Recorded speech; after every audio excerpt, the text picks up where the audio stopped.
Hello दोस्तों, इस video में देखिए हम डिस्कस करने जा रहे हैं एसएससी के जो एग्ज़ाम हुए थे 2018 से लेकर के 2021 तक के जो एग्ज़ाम हुए हैं सीजीएल, सीपीयू, सीएचएसएल, एमटीएस और एसएससी जीडी का जो 2018 में एग्ज़ाम हुआ था। तो उनके जितने भी जीके के क्वेश्चन जितने भी शिफ्टों में पूछे गए थे, तो उन क्वेश्चंस की सीरीज़ हमने ये स्टार्ट की है और ये सीरीज़ आपको सुबह 8 बजे अप टू स्टडी चैनल पर प्रोवाइड की जाएगी। साथ ही सभी क्वेश्चन को डिटेल के साथ एक्सप्लेन किया गया है यहाँ पर। तो यहाँ पर ये सीरीज़ लगभग 2 महीने से तक चलने वाली है। और दोस्तों, इस सीरीज़ का मेन मोटिव ये है कि इन सभी क्वेश्चंस के लिए आपको और कहीं पर भटकना नहीं पड़ेगा। तो चलिए दोस्तों स्टार्ट करते हैं। तंबाकू का कौन सा घटक उसे मानव उपभोग के लिए हानिकारक बनाता है? तो देखिए, जो तंबाकू के अंदर मुख्यतः निकोटीन पाया जाता है। तो तंबाकू में निकोटीन पाया जाता है जो कि मानव के लिए हानिकारक होता है। तंबाकू मुख्य रूप से फेफड़ों और मुख कैंसर के लिए जिम्मेदार होता है।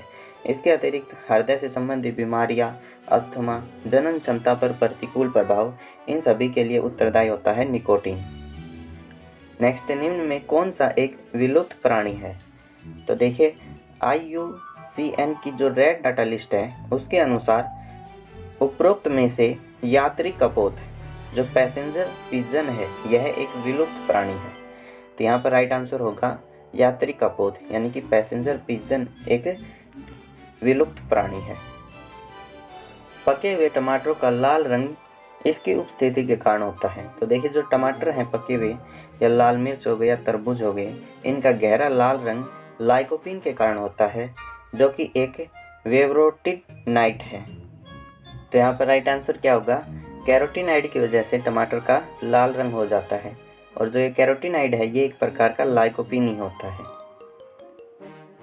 पृथ्वी का सबसे गहरा गर्त कौन सा है? तो देखिए, जो सबसे गहरा गर्त है पृथ्वी का वो कौन सा है या गहरी खाई? तो यह है मारियाना खाई, सबसे गहरी खाई है मारियाना या फिर चैलेंजर गर्त प्रशांत महासागर में मारियाना द्वीप के पूर्वी भाग पर यह चाप के आकार में फैला हुआ है और इसकी उत्पत्ति प्लेटों के विक्षेपण से हुई है। इस गर्त की खोज वर्ष 1948 के अंदर HMS चैलेंजर द्वारा की गई थी। नामक जलयान द्वारा की गई थी। किस जलयान द्वारा? HMS चैलेंजर जलयान द्वारा। और इसकी अनुमानित गहराई 11,303 मीटर है, यानी कि माउंट एवरेस्ट से भी ज़्यादा गहरा है और यह विश्व का सबसे गहरा गर्त या सबसे गहरी खाई है। मृदा और सेल खंडों के नीचे खिसकने की घटना को क्या कहते हैं? तो देखिए, मृदा और सेल खंड जब नीचे खिसक जाते हैं तो उनके खिसकने की घटना को भूसंकलन कहा जाता है। नेक्स्ट, ध्रुवीय क्षेत्रों में भूमध्य रेखा की ओर जाने पर पौधों और पशु प्रजातियों की विविधता डैश। तो देखिए, पौधों और पशु प्रजातियों की विविधता जब हम भूमध्य रेखा, तो जैसे कि ये ध्रुव हैं, ये ध्रुव होते हैं, तो ध्रुव से जब हम भूमध्य रेखा की तरफ जाते हैं, इधर आते हैं या फिर इधर जाते हैं, तो भूमध्य रेखा की तरफ आने पर पौधे और पशु प्रजातियों की विविधता बढ़ जाती है। तो यहाँ पर राइट आंसर होगा कि पौधे और पशु प्रजातियों की विविधता बढ़ती है भूमध्य रेखा की तरफ आने पर। निम्नलिखित में से पृथ्वी से कौन से खगोलीय पिंड की दूरी सबसे अधिक है? तो देखिए, सबसे अधिक कौन सा खगोलीय पिंड है? तो प्लूटो सबसे अधिक दूरी पर खगोलीय पिंड है। और अगर ये पूछता कि सबसे अधिक दूर कौन सा ग्रह है, यहाँ पर पिंड शब्द का प्रयोग किया है, पिंड की जगह ग्रह लिख देता तो अपना आंसर होता यूरेनस। यूरेनस के बाद में आता है नेपच्यून, तो नेपच्यून अपना आंसर हो जाता, यानी कि वरुण ग्रह।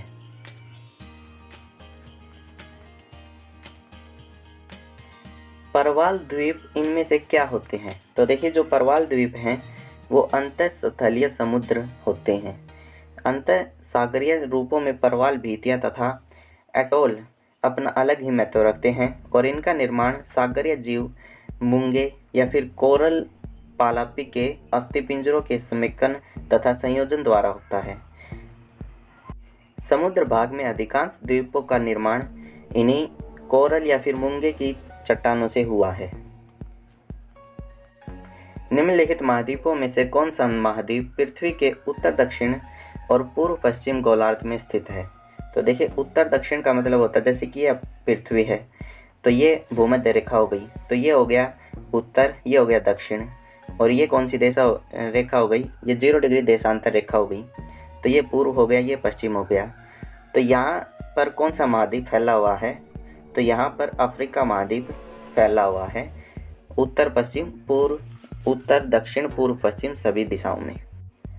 अधिकतम ऑक्सीजन किससे उपलब्ध होती है, तो देखिए पृथ्वी पर जो ऑक्सीजन है वो लगभग 21% है कुल वायुमंडल में जो गैसें पाई जाती हैं उनका।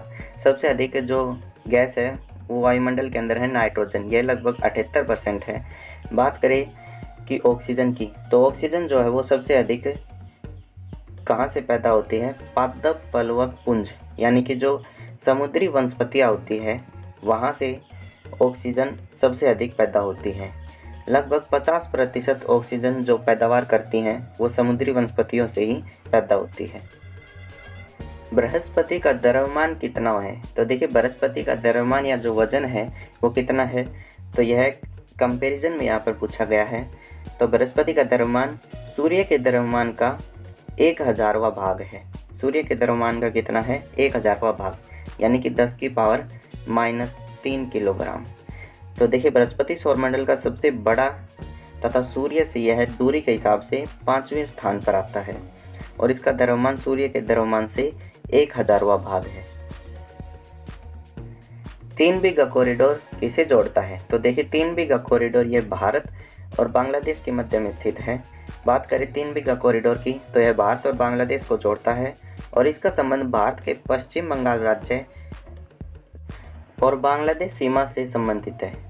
इसे तीन बीघा कॉरिडोर के नाम से जाना जाता है और इसे 2011 में बांग्लादेश को लीज पर दे दिया गया था, जिससे दराग्राम और अंगारपोटा तक पहुंचा जा सके।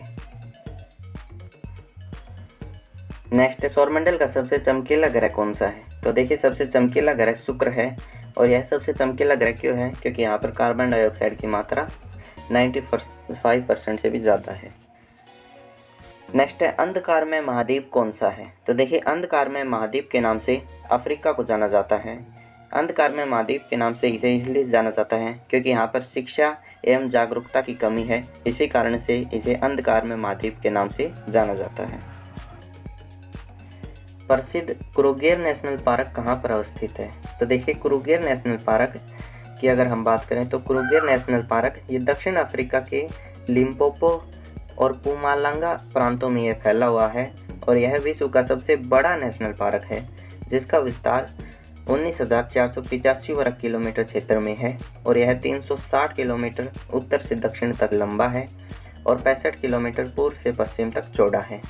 तो क्रूगर नेशनल पार्क कहाँ पर है, ये दक्षिण अफ्रीका में स्थित है। सूर्य के बाद पृथ्वी से सबसे नज़दीकी तारा कौन सा है, तो देखिए सूर्य के बाद जो पृथ्वी से सबसे नज़दीकी तारा है वो है प्रोक्सिमा सेंचुरी। प्रोक्सिमा सेंचुरी की अगर हम बात करें तो यह सूर्य के बाद, यानी कि अगर ये पृथ्वी है तो इसके सबसे जो निकट तारा है पृथ्वी के वो कौन सा है, सन है, और पृथ्वी के सन के बाद दूसरा जो तारा आता है वो आता है प्रोक्सिमा सेंचुरी। यहाँ पर निम्न में से किसने और कब पहली बार अशोक के शिलालेखों का अर्थ स्पष्ट किया था, तो देखिए जो अशोक के शिलालेख हैं उनको 1837 के अंदर जेम्स प्रिंसेप नामक विद्वान ने पढ़ा था, यानी कि इनका अर्थ स्पष्ट किया था, और जबकि 1750 ईस्वी में टिफिन थेलर ने इन्हें खोजा था। टिफिन थेलर ने खोजा था, जेम्स प्रिंसेप ने इन्हें पढ़ा था।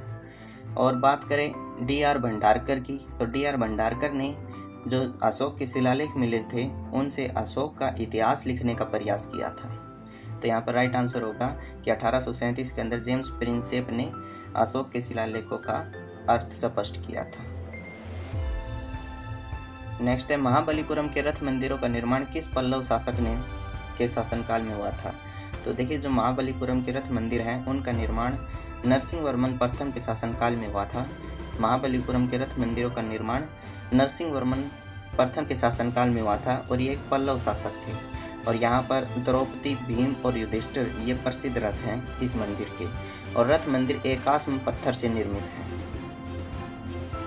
समग्र रूप से भारतीय संविधान कब लागू हुआ था? तो देखिए, जो भारत का संविधान है वो 26 जनवरी 1950 को लागू हुआ था।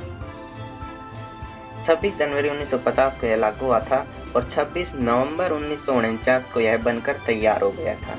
अब बात करते हैं 26 जनवरी को क्यों लागू किया गया, क्योंकि इसी दिन 26 जनवरी 1929 को स्वतंत्रता का झंडा फहराया गया था लाहौर में। कांग्रेस का जो लाहौर अधिवेशन था 26 जनवरी 1929 को, इसी कारण से 26 जनवरी 1950 को संविधान लागू किया गया। नेक्स्ट, निम्नलिखित में से सबसे पुरानी पर्वत श्रृंखला कौन सी है? तो देखिए, दुनिया में सबसे पुरानी पर्वत श्रृंखला की बात करें तो वो है अरावली पर्वत श्रृंखला। यह सबसे पुरानी पर्वत श्रृंखला है और इसका विस्तार गुजरात से लेकर के दिल्ली तक यह फैली हुई है। और इसकी सबसे ऊंची चोटी कौन सी है? तो अरावली की सबसे ऊंची चोटी है गुरु शिखर। बात करें सबसे नई पर्वत श्रृंखला कौन सी है? तो हिमालय सबसे नई पर्वत श्रृंखला है। राष्ट्रपति अपना इस्तीफा किसे संबोधित करता है? तो देखिए, राष्ट्रपति अपना इस्तीफा उपाध्यक्ष या उपराष्ट्रपति को देता है और उपराष्ट्रपति अपना इस्तीफा किसे देता है? राष्ट्रपति को। नेक्स्ट, लोकसभा के प्रथम अध्यक्ष कौन थे? तो देखिए, लोकसभा के प्रथम अध्यक्ष गणेश वासुदेव मावलंकर यानी कि जीवी मावलंकर लोकसभा के प्रथम अध्यक्ष थे और इसी कारण से इन्हें लोकसभा के पिता की उपाधि के नाम से जाना जाता है। नेक्स्ट, निम्नलिखित में से किसको नए राज्य बनाने या वर्तमान राज्य की सीमाएं बदलने का अधिकार प्राप्त है? तो देखिए, संसद को नए राज्य बनाने या फिर उसकी सीमाओं में परिवर्तन करने का अधिकार प्राप्त होता है संविधान के अनुच्छेद 2, 3 और 4 के अंतर्गत। और ऐसे विधेयक के लिए संसद को राष्ट्रपति की पूर्व अनुमति लेनी होती है। मंत्रिपरिषद में शामिल नहीं है। तो देखिए, मंत्रिपरिषद के अंदर कौन कौन शामिल होता है? तो मंत्रिपरिषद में कैबिनेट मंत्री शामिल होता है, राज्य मंत्री शामिल होता है और बिना विभाग के मंत्री भी मंत्रिपरिषद में शामिल होते हैं। लेकिन जो कैबिनेट सचिव होता है वो इसमें शामिल नहीं होता। तो यहाँ पर देखिए, मंत्रिपरिषद के जो वर्णन मिलता है हमें वो आर्टिकल 74 में इसका वर्णन मिलता है। और मंत्रिपरिषद का अध्यक्ष कौन होता है? मंत्रिपरिषद का अध्यक्ष प्रधानमंत्री होता है और जो मंत्रिपरिषद है वो राष्ट्रपति को उसके कार्य संचालन में सहायता के लिए बनाई जाती है। भारत एक है। तो देखिए, भारत एक लोकतंत्र है। लोकतंत्र का अगर इंग्लिश में वर्णन देखें तो इसका मंत्रम बनता है डेमोक्रेसी। और डेमोक्रेसी ये ग्रीक भाषा से लिया गया है। ग्रीक शब्द डेमोस से इसे लिया गया है। और डेमोस का अर्थ क्या होता है? डेमोस का अर्थ होता है जनसाधारण और इसमें कृषि शब्द जोड़ा गया और कृषि का अर्थ होता है शासन। तो देखिए, इसका संपूर्ण अर्थ बना डेमोक्रेसी का कि जनता का शासन। संसद के दोनों सदनों का संयुक्त अधिवेशन कौन बुला सकता है? तो देखिए, संसद का जो दोनों सदन यानी कि राज्य लोकसभा और राज्यसभा, इनका संयुक्त अधिवेशन राष्ट्रपति द्वारा बुलाया जाता है। आर्टिकल 108 के तहत राष्ट्रपति संयुक्त अधिवेशन बुला सकता है और इस संयुक्त अधिवेशन की अध्यक्षता कौन करेगा? लोकसभा का अध्यक्ष। नेक्स्ट, संविधान का कौन सा भाग नागरिकता के प्रावधानों से संबंधित है? तो देखिए, नागरिकता के प्रावधानों से भाग 2 संबंधित है। भारतीय संविधान के भाग 2 में नागरिकता से संबंधित प्रावधान दिए गए हैं और यह प्रावधान अनुच्छेद 5 से 11 तक समाहित है। नागरिकों और विदेशियों दोनों को प्राप्त है। तो देखिए, नागरिकों और विदेशियों दोनों को सिविल अधिकार प्राप्त है।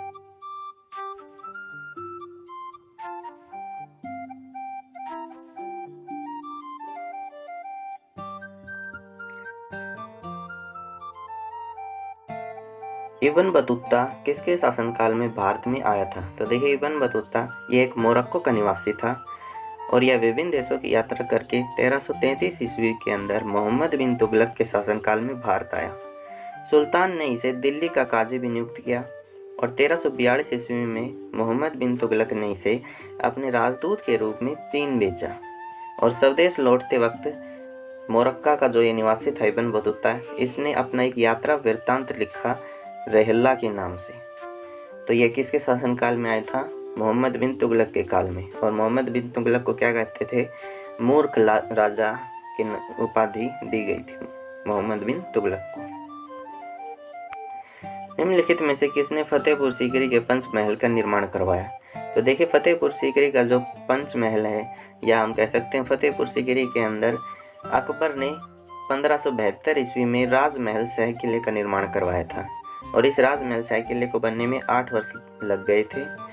और इसके अंदर काफ़ी चीज़ें थी, जैसे कि जोधा महल हो गया, पंचमहल, स्वर्ण मंदिर, सोनार महला मकान, दीवाने आम, दीवाने खास, मरियम कोठी और बीरबल की कोठी, ये सभी इसके अंदर स्थित थी।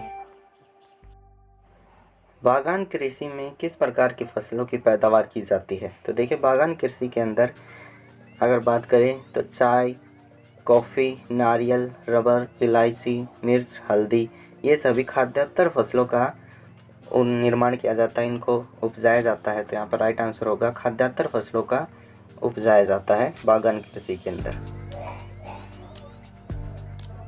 निम्नलिखित में से कौन सी नदी ज्वर नदमुख यानी कि एस्चुरी का निर्माण करती है? तो देखिए, यहाँ पर जो नर्मदा नदी है, नर्मदा नदी ये डेल्टा का निर्माण नहीं करती है, नदमुख यानी कि एस्चुरी का निर्माण करती है। नर्मदा नदी का जो उद्गम है वो अमरकंटक की चोटी से निकलती है यह, और ये अरब सागर में जाकर के गिर जाती है। और बात करें कि यह पश्चिम की ओर बहने वाली नदी है, प्रमुख नदी है, और यह अपने मुहाने पर, जो नर्मदा नदी है वह अपने मुहाने पर डेल्टा की जगह पर एस्चुरी का निर्माण करती है। मानस पशु विहार किस राज्य में स्थित है? तो मानस पशु विहार कहाँ पर स्थित है? तो मानस पशु विहार देखिए असम राज्य के अंदर स्थित है। रणथंबोर जो है वह राजस्थान के अंदर स्थित है। बांदीपुर कर्नाटक में है। मानस असम के अंदर है। और सिमलीपाल पशु विहार उड़ीसा के अंदर स्थित है। नेक्स्ट है, भिलाई इस्पात संयंत्र का निर्माण किसके सहयोग से हुआ है? तो देखिए, जो भिलाई इस्पात संयंत्र है वह किस राज्य में स्थित है? यह छत्तीसगढ़ राज्य में स्थित है, भिलाई इस्पात संयंत्र। और इसका जो निर्माण हुआ है वो दूसरी पंचवर्षीय योजना में इसका निर्माण हुआ था। किसके सहयोग से? रूस के सहयोग से, यानी कि सोवियत संघ के सहयोग से भिलाई इस्पात संयंत्र का निर्माण हुआ था। निम्न में से प्रतिकूल स्थान को चिन्हित कीजिए। तो देखिए, यहाँ पर तारापुर ये दूसरा सबसे बड़ा परमाणु संयंत्र है महाराष्ट्र के अंदर। कल्पक्कम भी परमाणु संयंत्र है। ट्राम्बे एक परमाणु अनुसंधान केंद्र है। नरोरा परमाणु संयंत्र है। तो यहाँ पर ट्राम्बे आंसर होगा, क्योंकि बाकी तीनों परमाणु संयंत्र है, लेकिन जो ट्राम्बे है ये क्या है? एक परमाणु अनुसंधान केंद्र। कौन यंग इंडिया और हरिजन का संपादक था? तो देखिए, यंग इंडिया और हरिजन की स्थापना किसने की थी? ये दो समाचार पत्र महात्मा गांधी जी द्वारा शुरू किए गए थे। नेक्स्ट है, होम रूल लीग की स्थापना किसने की थी? तो देखिए, होम रूल लीग की स्थापना बाल गंगाधर तिलक ने और एनी बेसेंट ने की थी 1916 के अंदर। और यह स्थापना प्रथम विश्व युद्ध के दौरान की गई थी, यानी कि 1916 के अंदर की गई थी। पहला विश्व युद्ध 1914 से 1918 तक चला था, और 1916 में प्रथम विश्व युद्ध के दौरान होम रूल लीग की स्थापना बाल गंगाधर तिलक और एनी बेसेंट के द्वारा की गई थी। क्यों की गई? भारत में होम रूल लीग की स्थापना स्वशासन की प्राप्ति के लिए की गई थी। नेक्स्ट है, सल्तनत काल में निम्नलिखित में से किस कला की उन्नति सर्वाधिक हुई? तो देखिए, सल्तनत काल के अंदर स्थापत्य कला की उन्नति सबसे अधिक हुई थी। सल्तनत काल के अंदर काफ़ी इमारतों का निर्माण किया गया, जैसे कि कुतुब मीनार, 2.5 दिन का झोपड़ा, कुव्वतुल इस्लाम मस्जिद, अलाई दरवाज़ा, ये काफ़ी इमारतें जो थी इनका निर्माण भारतीय इस्लामी शैली के अंदर किया गया था। इंग्लैंड के तत्कालीन राजा जेम्स प्रथम द्वारा जहांगीर के शाही दरबार में राजदूत के रूप में किसको भेजा गया था? तो देखिए, जहांगीर के दरबार में कौन आया था? जॉन हॉकिंस आया था, और यह जेम्स प्रथम का राजदूत बनकर आया था। देखिए, विलियम हॉकिंस जहांगीर के दरबार में आए थे जेम्स प्रथम के राजदूत बनकर, और यह शाही दरबार में 1608 से 1611 यानी कि लगभग 3 वर्षों तक रहा था, और जहांगीर ने उसे 400 का मनसब भी प्राप्त किया था। नेक्स्ट है, गांधी-इरविन समझौते पर हस्ताक्षर कब हुए थे? तो गांधी-इरविन समझौता 5 मार्च 1931 को हुआ था, और इसमें गांधी जी की 4 मांगे थी कि सरकार द्वारा सभी अध्यादेशों एवं अपूर्ण अभियोगों के मामले वापस लिए जाएं, हिंसात्मक कार्यों में विलुप्त अभियुक्तों के अतिरिक्त सभी राजनीतिक कैदियों को मुक्त कराया जाए, कांग्रेस व उनके कार्यकर्ताओं की जब्त संपत्ति वापस की जाए और समुद्र के किनारे नमक बनाने की छूट दी जाए।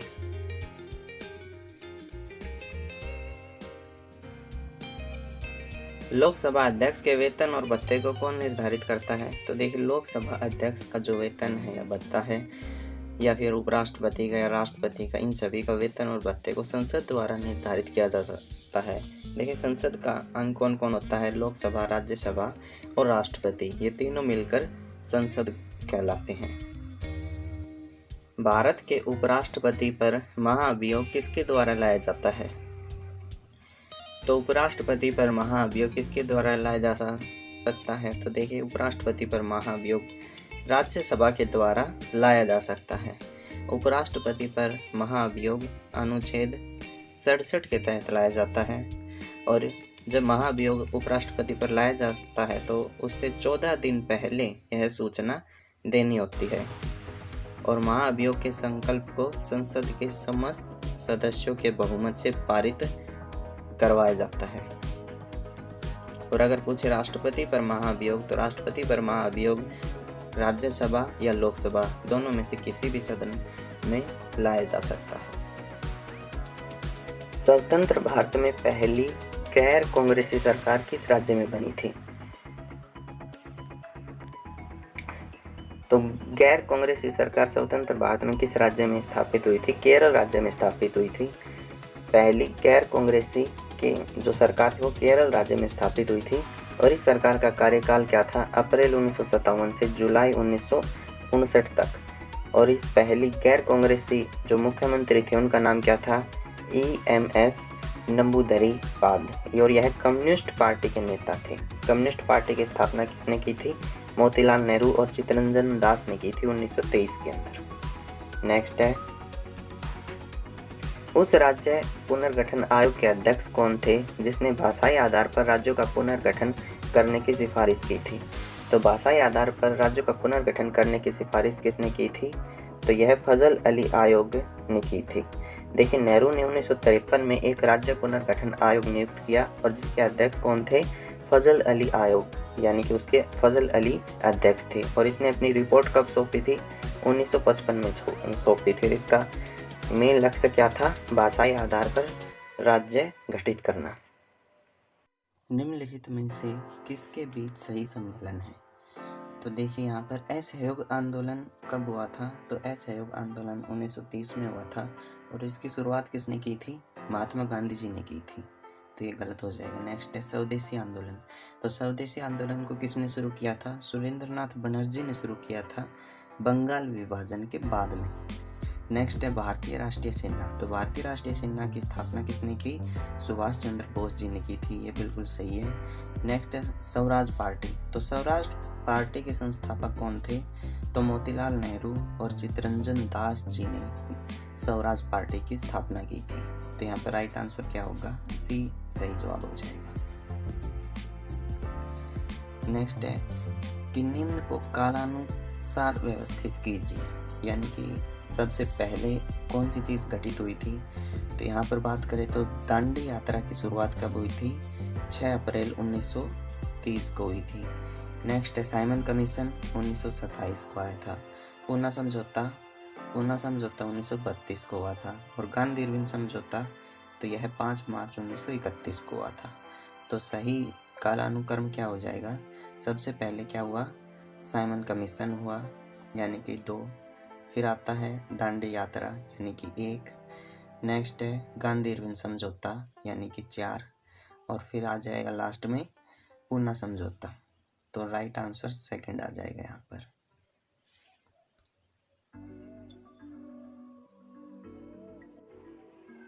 नमक कानून के उल्लंघन में गांधी जी ने एक आंदोलन शुरू किया था जिसका नाम था सविनय अवज्ञा आंदोलन। जो सविनय अवज्ञा आंदोलन है वो महात्मा गांधी जी ने नमक कानून के उल्लंघन में शुरू किया था। सविनय अवज्ञा आंदोलन 12 मार्च 1930 से शुरू हुआ था और 6 अप्रैल 1930 को यह खत्म हुआ। यह अहमदाबाद से प्रारंभ हुआ था और दांडी तक इसकी यात्रा चली थी। और वहाँ दांडी पहुँचने पर समुद्र तल से मुट्ठी भर महात्मा गांधी जी ने नमक उठाया और इस प्रकार ब्रिटिश सरकार द्वारा अपनाए गए नमक एकाधिकार को तोड़ दिया। और यह इस बात का प्रतीक था कि अब हम अंग्रेज़ों के खिलाफ हो गए हैं।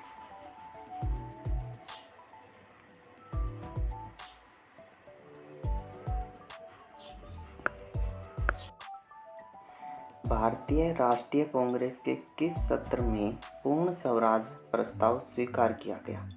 तो पूर्ण स्वराज प्रस्ताव को कब स्वीकार किया गया? तो कांग्रेस का 1929 में जो लाहौर अधिवेशन हुआ था उसमें पूर्ण स्वराज का प्रस्ताव स्वीकार किया गया था।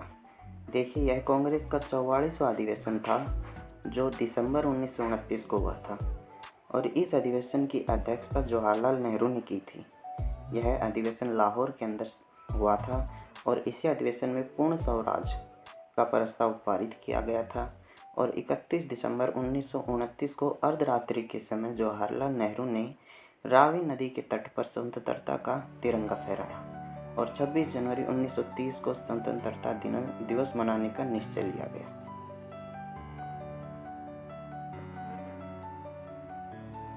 स्वतंत्र भारत के प्रथम लोकसभा अध्यक्ष कौन थे? तो पहले लोकसभा अध्यक्ष कौन थे स्वतंत्र भारत के? जीवी मावलंकर। स्वतंत्र भारत के प्रथम लोकसभा अध्यक्ष जो स्पीकर थे वो कौन थे? गणेश वासुदेव मावलंकर यानी जीवी मावलंकर।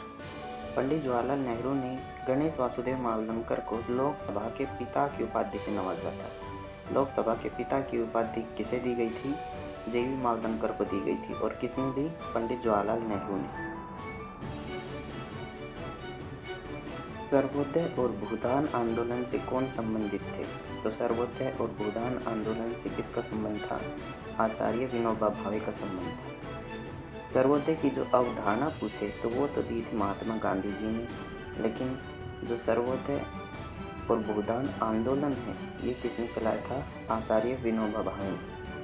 देखिए, सर्वोदय और भूदान आंदोलन से आचार्य विनोबा भावे संबंधित थे और इन्होंने भूदान आंदोलन को 18 अप्रैल 1951 को आंध्र प्रदेश के पोचमपल्ली से प्रारंभ किया था। कहाँ से? आंध्र प्रदेश के पोचमपल्ली से। सर्वोदय की अवधारणा के संस्थापक कौन थे? तो सर्वोदय की अवधारणा की स्थापना किसने की? महात्मा गांधी जी ने सर्वोदय की अवधारणा की स्थापना की। देखिए, आधुनिक समय में सर्वोदय शब्द का पहली बार प्रयोग महात्मा गांधी जी ने किया था और इस शब्द का अर्थ क्या होता है? सभी का उदय या कल्याण, इसका अर्थ होता है।